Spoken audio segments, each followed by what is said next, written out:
Solo Leveling season 2 episode number 8 നമുക്ക് വേഗം പോകാം. ഞാൻ Sam and welcome to Sam Coke Talks. Last എപ്പിസോഡിൽ നമ്മൾ കണ്ടു ജാഹിനും ജിനുവയും ഡഞ്ചനിൽ കണ്ടുമുട്ടുന്നു. ജിനുവയെ ബോസ് ലെയറിൽ നിന്ന് ജാഹിൻ പറഞ്ഞു വിടുന്നു. ഇതെല്ലാം കഴിഞ്ഞ് ജിനുവ മൈനിങ് ടീമിൻ്റെ അടുത്ത് തിരിച്ചെത്തുന്നു. പക്ഷേ ടീം ലീഡർ ജിനുവയെ കയ്യോടെ പോക്കുന്നു. ജിനു തനിക്ക് വഴി തെറ്റിപ്പോയ കാര്യം പറയുന്നു. വൈസ് ഗിൽഡ് മാസ്റ്റർ ജാഹിനുമായി സംസാരിക്കാൻ പറ്റിയത് ഒരു ഭാഗ്യമാണെന്നും ജാഹിൻ ബോസ് ലെയറിൽ പ്രശ്നം ഉണ്ടാവാതിരിക്കാൻ ബ്രേക്ക് എടുക്കാതെ കാവൽ നിൽക്കുന്ന കാര്യം അയാൾ പറയുന്നു. അവർ പരസ്പരം ഓരോന്ന് പറഞ്ഞ് ചിരിക്കുന്നു. ഇതേ സമയം ജിനു ആലോചിക്കുന്നു, ഇവർ ഈ ചിരിക്കുന്നത് ബോസിനെ നേരിട്ട് കാണാഞ്ഞത് കൊണ്ടാണ്. സ്ട്രൈക്ക് സ്ക്വാഡ് എന്തായാലും ഇത്രയും ശ്രദ്ധയോടെയാണ് കാര്യങ്ങൾ ചെയ്യുന്നതെന്ന് എനിക്ക് മനസ്സിലായി. ഇതേ സമയം ടീമിലെ മറ്റൊരാൾ ജാഹിന് ഹണ്ടേഴ്സിന്റെ സ്മെല്ല് മനസ്സിലാക്കാൻ കഴിവുണ്ടെന്ന് പറയുന്നു. നല്ലതുപോലെ സെൻസിറ്റീവായ ഒരു മൂക്കുള്ളതുകൊണ്ടാണ് അവൾ ഹാൻഡ് കർച്ചീഫ് വെച്ച് അത് പൊത്തുന്നത്. ജിനുവയ്ക്ക് ഇത് കേട്ടപ്പോഴാണ് പെട്ടെന്ന് ഒരു കാര്യം ഓർമ്മ വന്നത്. റെഡ് ഗേറ്റ് ഇൻസിഡന്റിൽ ബറൂക്ക് അവനോട് മനുഷ്യരെ കൊല്ലാനുള്ള വോയിസ് കേൾക്കുന്നതായി പറഞ്ഞിരുന്നു. പക്ഷേ ജിനുവയുടെ കേസിൽ അതില്ലായിരുന്നു. ജിനു മനസ്സിൽ ആലോചിക്കുന്നു, ബറൂക്ക് പറഞ്ഞതുമായി ഇതിന് വല്ല ബന്ധമുണ്ടോ? എനിക്കൊരു ഹണ്ടറിന്റെ സ്മെല്ലില്ല. ഇതും ഞാനൊരു പ്ലെയർ ആയതുകൊണ്ടാണോ? സത്യത്തിൽ ഈ പ്ലെയർ ആവുന്നതിൻ്റെ അർത്ഥം എന്തുവാ? അങ്ങനെ കുറച്ച് സമയത്തിന് ശേഷം മൈനിങ് ടീമിന്റെ പണി കഴിയുന്നു. ടീം ലീഡർ ജിനോയ്ക്ക് ജോലി ചെയ്തതിന്റെ ക്യാഷ് കൊടുക്കുന്നു. ഇതേ സമയം തന്നെ ബാക്കിയുള്ള മെമ്പേഴ്സും ജിനോയെ വർക്കിൽ പ്രശംസിച്ചു. എന്നാൽ അവനോട് അസൂയ തോന്നുന്നവർ ഈ കൂട്ടത്തിലുണ്ടായിരുന്നു. ടീം ലീഡർ പറയുന്നു, ഞാൻ പലതരം ആൾക്കാരെ വർഷങ്ങളായി കാണുന്നവനാ, പക്ഷേ നിന്നെ പോലെ ഒരാളെ ആദ്യമായിട്ടാണ് കാണുന്നത്. നീ ജനിച്ചത് തന്നെ മൈനറാവാനാടാ. ഞാനിതങ്ങനെ ചോദിക്കാറില്ല, പക്ഷേ നിനക്ക് എൻ്റെ കൂടെ ജോലി ചെയ്യാൻ താല്പര്യമുണ്ടോ? നിനക്ക് നല്ലൊരു സാലറി ഞാൻ റെഡിയാക്കി തരാം. ജിനു ഇത് കേട്ട് ചിരിച്ചുകൊണ്ട് പറയുന്നു, ഓഫർ എന്നതിൽ എനിക്ക് സന്തോഷമുണ്ട്, പക്ഷേ ഞാൻ വേറൊരു കാര്യത്തിൽ വർക്ക് ചെയ്യുകയാണ്. ടീം ലീഡർ ചെറിയൊരു ഡിസപ്പോയിൻമെൻറ്റിൽ പറയുന്നു, ആ സാരമില്ല, നാളെ ആയാലോ? നിനക്ക് നാളെ ജോലിക്ക് വരാൻ പറ്റുമോ? ജിനു മനസ്സിലാലോചിക്കുന്നു, റിയോ എലേഷൻ 2 ദിവസം കൂടെ കഴിഞ്ഞുണ്ട്. ഞാനിങ്ങനെ മൈനറായിട്ട് ജോലി ചെയ്യേണ്ട ആവശ്യമൊന്നുമില്ല. അയാൾ എന്താ ഈ പറഞ്ഞ്? നാളെയും റെയ്ഡുണ്ടോ? ജിനു പെട്ടെന്ന് ചോദിക്കുന്നു, ഹണ്ടേഴ്സ് ഗിൽഡ് നാളെയും റെയ്ഡിന് പോകുന്നുണ്ടോ? ടീം ലീഡർ മറുപടി പറയുന്നു, അതെ, നാളെ അതുപോലെ സ്ട്രൈക്ക് സ്ക്വാഡ് ബി ആയിരിക്കും നമ്മുടെ കൂടെ ഉള്ളത്. ജിനു ഇത് കേട്ട് സർപ്രൈസ് ആകുന്നു. Strike squad ബിയോ?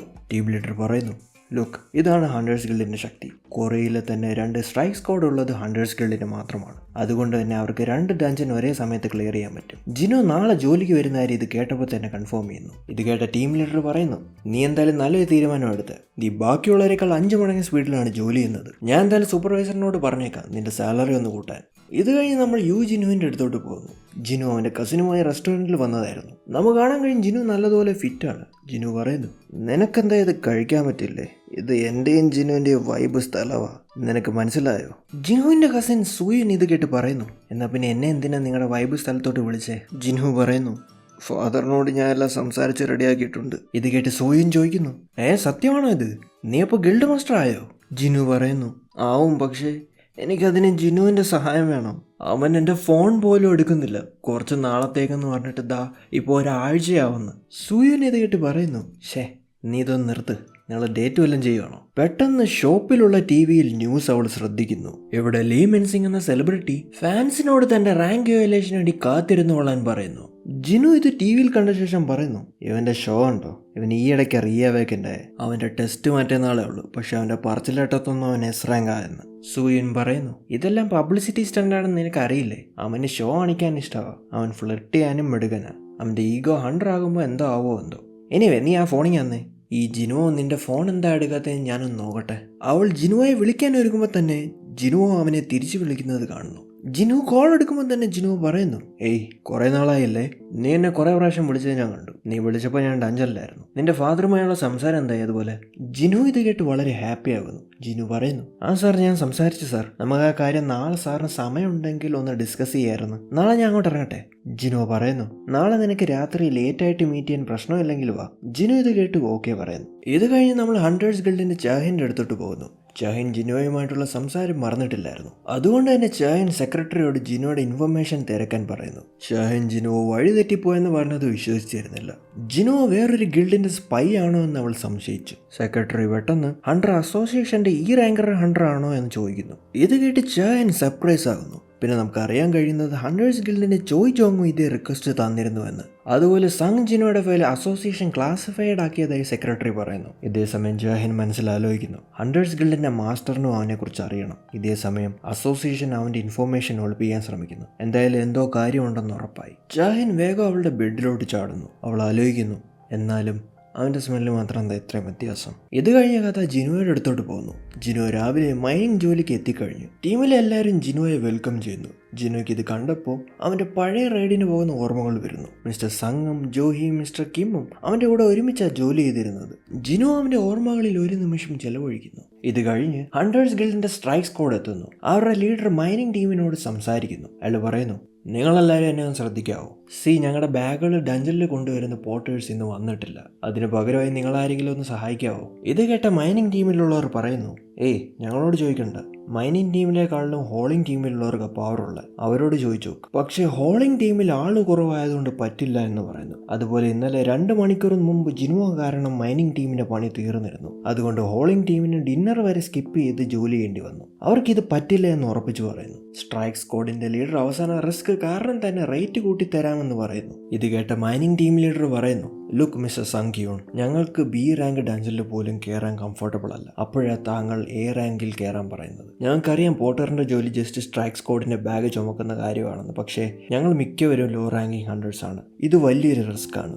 ഒരു ചെറിയ മിസ്റ്റേക്ക് മതി ഞങ്ങളുടെ ജീവൻ പോകാൻ. കുറച്ച് എക്സ്ട്രാ ക്യാഷിന് വേണ്ടി അങ്ങനെ ആരെങ്കിലും ജീവൻ പണയം വെക്കുമോ? സൺ കിയോൺ വീണ്ടും ആരെങ്കിലും വോളണ്ടറി ചെയ്യാനുണ്ടോ എന്ന് ചോദിക്കുന്നു. പെട്ടെന്ന് ഇവിടെ ജിനുവ കൈപൊക്കുന്നു. ഇത് കണ്ട ബാക്കിയുള്ളവരും ഞെട്ടുന്നു. ടീം ലീഡറും ബാക്കിയുള്ളവരും ജിനുവയെ പറഞ്ഞു മനസ്സിലാക്കാൻ ശ്രമിക്കുന്നു. ജിനുവ, നിനക്കെന്താ?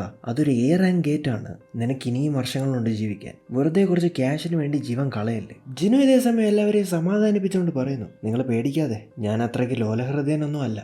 ജിനു ആലോചിക്കുന്നു, ഒരു സ്ട്രൈക്ക് സ്ക്വാഡിനെ നേരിട്ട് കണ്ട് പഠിക്കാൻ ഇതൊരു ചാൻസ് ആണ്, അതും ഒരു A റാങ്ക് ഗേറ്റിൽ. ഇതേ സമയം മൈനിങ് ടീമിൽ ഒരാൾ ജിൻമോ E റാങ്ക് ആണെന്നും കൈ അറിയാതെ പൊക്കിയതാണെന്നും പറയുന്നു. പക്ഷേ സോൺ ക്യൂൻ അവനെ തന്നെ മതി എന്ന് ഉറപ്പിക്കുന്നു. അങ്ങനെ പരസ്പരം പരിചയപ്പെട്ട ശേഷം അവർ ഡഞ്ചനിൽ പോകാൻ ഒരുങ്ങുന്നു. ഡഞ്ചൻ ഗേറ്റ് വളരെ വലുതാണെന്ന് ജിനോ ശ്രദ്ധിക്കുന്നു. സൺ ക്യൂൻ പറയുന്നു, ഗേറ്റ് വലുതാണെങ്കിലും മാന ലെവൽ വളരെ ലോ ആണ്. ഗേറ്റ് ഡേഞ്ചറസ് ആയിരുന്നെങ്കിൽ നമ്മളെ ഗിൽഡ് അങ്ങനെ വിടത്തില്ല റെയ്ഡിന്. ജിനോ കൂടെയുള്ളവരെ ശ്രദ്ധിക്കുന്നു. ജിനോ ആലോചിക്കുന്നു, ഒരു S റാങ്ക് പോലും ഇല്ല. പക്ഷേ 11 A റാങ്കും 6 B റാങ്ക് ഹണ്ടേഴ്സും. ഇവർ വേറെ ഏതെങ്കിലും ഗിൽഡിലായിരുന്നെങ്കിൽ സെക്കൻഡ് ടയർ കാറ്റഗറിയിൽ ഒരിക്കലും വരില്ലായിരുന്നു. ഇത് കഴിഞ്ഞ് അവരോരോരുത്തരായി ഗേറ്റിൽ കയറുന്നു. ജിനോ ഗേറ്റിൽ കയറുന്ന സമയത്ത് തന്നെ എന്തോ സെൻസ് ചെയ്യുന്നു. ജിനു ആലോചിക്കുന്നു, ഈ ഗേറ്റിലെ മാന ലെവലൊക്കെ കുറവാണ്. പക്ഷേ എനിക്ക് എന്തുകൊണ്ട് റെഡ് ഗേറ്റിൽ കയറുന്ന ഒരു ഫീൽ കിട്ടുന്നത്? ചിലപ്പോൾ എനിക്ക് തോന്നുന്നതായിരിക്കും. അവൻ ഇതെല്ലാം ഇഗ്നോർ ചെയ്ത് ഗേറ്റിൽ കയറുന്നു. ഗേറ്റിൽ കയറുമ്പോൾ തന്നെ കൂടെ ഉണ്ടായിരുന്ന പെൺകുട്ടി ജിനുവോട് സംസാരിക്കുന്നു. അവൾ പറയുന്നു, നീ പേടിക്കണ്ട, ഇവിടെ മിസ്റ്റർ സോൺ മാത്രമല്ല സ്ട്രോങ്, ഞങ്ങൾ എല്ലാവരും ഉണ്ട്.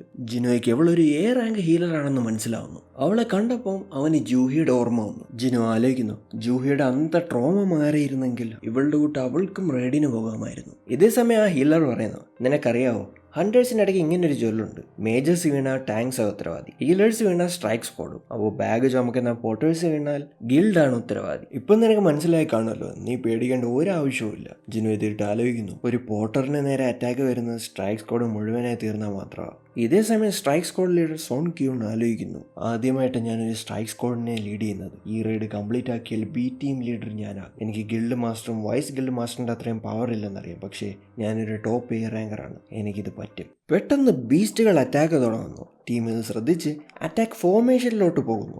ജിനോ ഇവരുടെ അറ്റാക്ക് ഫോർമേഷൻ കണ്ട് ഞെട്ടുന്നു. ആരും ഒന്നും കമാൻഡ് ചെയ്യാതെ അവർ പ്രോകളെ പോലെ ഫൈറ്റ് ചെയ്യാൻ ഒരുങ്ങുന്നു. ഇതേ സമയം വേഗം എന്തോ സ്പീഡിൽ അവർക്ക് നേരെ തന്നെ വരുന്നു. നമുക്ക് കാണാൻ കഴിയും, ഇത് ജാക്കൽസ് ആയിരുന്നു. സ്ട്രൈക്ക് സ്ക്വാഡിൽ എല്ലാവരും പണി തുടങ്ങുന്നു. അവർ ജാക്കൽസിനെ ഒന്നൊന്നായി വെട്ടി വീഴ്ത്തുന്നു. എന്നിട്ടും ജാക്കൽസ് വന്നുകൊണ്ടിരുന്നു. പെട്ടെന്ന് തന്നെ ഒരു ഹണ്ടർ വലിയൊരു ജമ്പ് വെച്ച് ജാക്കൽസിന്റെ ഫ്രണ്ടിലെത്തുന്നു. അവൻ അവന്റെ സോഡ് കൊണ്ട് അവരെ പൂളിക്കളയുന്നു. ഇത് കഴിഞ്ഞ് നമുക്ക് കാണാൻ കഴിയും, കൂടെ ഉണ്ടായിരുന്ന ഒരു മേജ് വൺ പഞ്ച് മാനിൽ ഫുബൂക്കിയുടെ കൂട്ട് അവളുടെ ടെലികൈനസിസ് വെച്ച് ജാക്കൽസിനെ തുണ്ടമാക്കുന്നു. അങ്ങനെ ജാക്കൽസ് എല്ലാം തീരുന്നു. പക്ഷേ അവർക്ക് മനസ്സിലാവുന്നില്ല ലോ റാങ്കിങ് ബീസ്റ്റുകളായ ജാക്കൽസ് A റാങ്കിങ് ഡഞ്ചനിൽ എന്ത് ചെയ്യുവാന്ന്. ജാക്കൽസ് C റാങ്ക് ബീസ്റ്റുകൾ ആയതുകൊണ്ട് A റാങ്ക് ഡഞ്ചനിൽ എങ്ങനെ ബാക്കിയുള്ള ബീസ്റ്റുകളുടെ കണ്ണ് വെട്ടിച്ച് ജീവിച്ചു എന്ന് അവർ ആലോചിക്കുന്നു. ഈ ബീസ്റ്റുകൾക്ക് അങ്ങനെ ഭക്ഷണം കിട്ടാൻ വേറൊരു വഴിയുമില്ല. പെട്ടെന്ന് ജിനോ ജാക്കൽസിന്റെ കഴുത്തിലുള്ള അടയാളം കാണുന്നു. ജിനോ പറയുന്നു, ഇവർ വെറും ജാക്കൽസ് അല്ല, ഇവരെ ആരോ വളർത്തിയതാണ്. ജിനോ ആലോചിക്കുന്നു, എനിക്കപ്പോൾ ഇത് തോന്നിയതല്ല, ഇവരുടെ യജമാന്മാർ വരുന്നുണ്ട്. ബാക്കിയുള്ള ഹണ്ടേഴ്സിനും ഈ ബീസ്റ്റുകളുടെ പ്രസൻസ് അറിയാൻ കഴിഞ്ഞു. നമുക്ക് കാണാൻ കഴിയും, വലിയൊരു ഗ്രൂപ്പ് ഹൈ ഓർക്സ് ഇവിടെ എത്തുന്നു.